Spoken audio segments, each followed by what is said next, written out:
Hey everyone, it's Paul. Happy Tuesday. And for today's Plant Tip Tuesday, I want to talk about how to actually test the soil of your plant. So this is something I don't think a lot of plant parents do for their indoor or maybe even outdoor plants, but I do think it's something very important. So you might think, why do I even need to test my soil? So if you saw one of my earlier videos, I had talked about in fertilizers, there are three major macronutrients that all plants need for healthy growth, and that is nitrogen, potassium, and phosphorus. And so it's important that periodically, especially if you have a new plant or if you have a well-established plant but you want to repot it, that you test the soil to make sure everything is good. Maybe you'll notice some leaves are turning yellow or turning brown and you're not quite sure what's going on. This might be a good time to actually check the soil to see maybe my plant is deficient in nitrogen or maybe it's deficient in potassium. So how do you actually test your soil? There's a few different kits out there that you can use. In addition to testing out these three macronutrients, I would say it's also important to test the pH of your soil. So why pH? Well, pH helps to utilize the nutrients that the plant needs for healthy growth. So an optimal pH, usually a pH range, will be good for plants depending on whether they like more acidic soils or more neutral or even basic or alkaline soils. So that's important to test as well.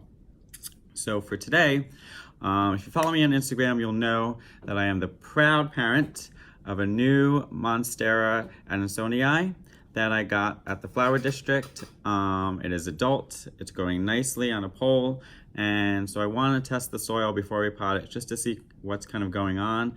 Everything looks good, but I just want to get a sense. So we're going to test pH today. And so the kit that we're going to use is the Rapid Test Kit by Lusterleaf, and you can get this on Amazon. When you get this kit, you're going to get 4 different chambers, some capsules, and if you open up the pamphlet, you're going to get step-by-step instructions. So I think it's really helpful too on how to test it, and then it tells you once you get the results, kind of what does that mean and where can you go next. So we'll talk about that briefly as well. So in this kit, as I said, you're going to get 4 little chambers. So the green one here, that is going to measure pH. You're going to get a nitrogen kit, which is purple. You're going to get a blue one, which is for phosphorus. And you're going to get an orange one, which is for potassium, or really potash, that it's going to measure. In addition, you're going to get different colored capsules, so you know which capsule has to go in which type of compartment depending on what you are testing. So as I said, we're going to test my Monstera. So we're going to look at pH.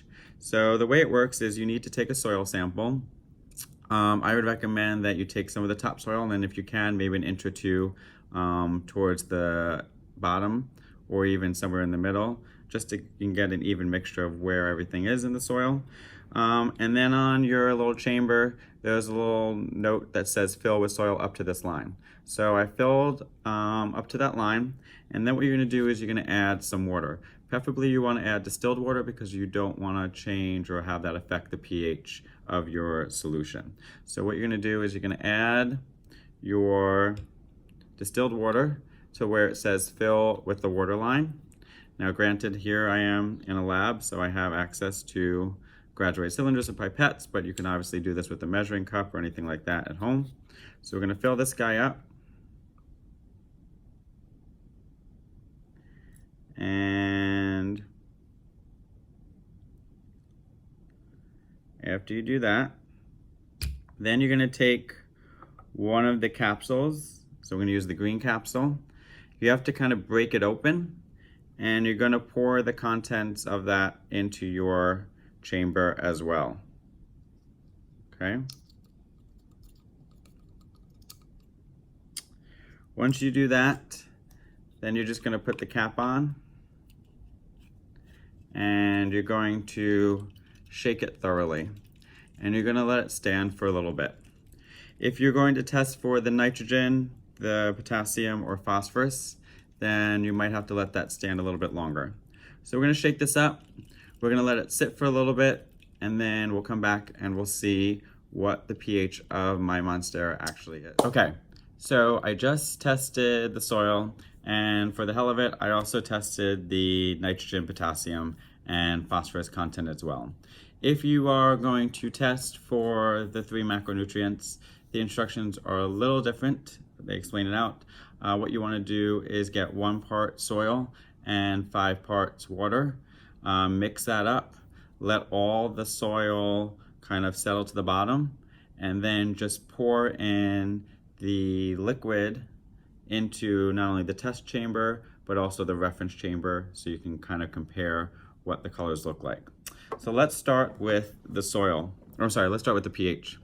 So here is my pH. It might be kind of hard for you to see. You want to make sure you hold this against direct light or indirect light, so you can get a good idea.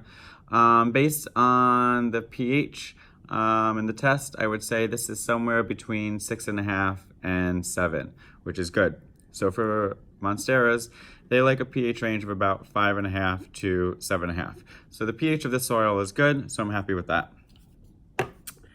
For nitrogen, okay, so here are the results for nitrogen. And based on these results, I would say that this is somewhere between sufficient and surplus of nitrogen.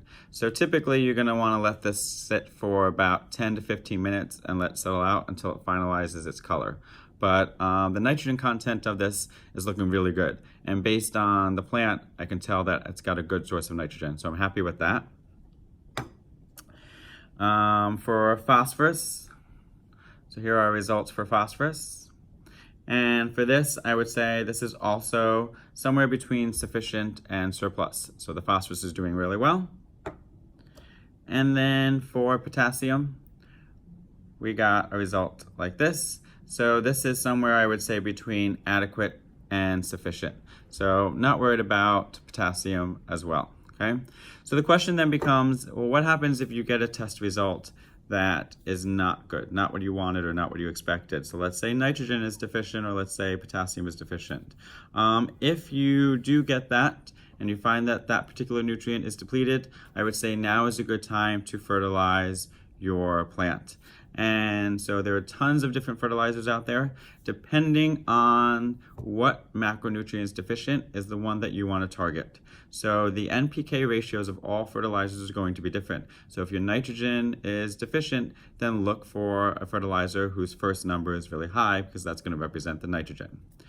In terms of pH, so it really depends on what type of plant or vegetable or whatever it is that you're growing. Some plants, like azaleas, hydrangeas, or even vegetables like, or not vegetables, sorry, but fruits like blueberries, actually like an acidic pH. So if you recall, if you think back to your days in chemistry, and if not, that's why I'm here to help you. So the pH scale ranges from 0 to 14. And so if you're anywhere between 0 and 7, you're going to be acidic. So some plants actually like to be within that pH range. If you're a 7, that's neutral. And then if you're above 7, you're going to be basic or alkaline, up to 14, and some plants like that. So let's say your pH isn't in the desired pH range of what you want. That means you want to make it more acidic or more basic. So how do you make plant soil either more acidic or more basic? Well, they actually give you some suggestions in here on what to do and where to, and what to buy. So you can go to your local nursery. If you want your soil to be more acidic, then you want to add something like aluminum sulfate, iron sulfate, or sulfur, okay? And they all work in different ways and over different rates of time. If you want your soil to be more basic, then you want to get something like lime, which is calcium carbonate, okay? And add that, and that will slowly bring up the pH as well. Okay, so I recommend and suggest that when you get a chance, especially if you're repotting a plant, test the soil, see how the soil is absorbing those nutrients, see how the pH is affecting that absorption of nutrients. Is the pH where you want it to be?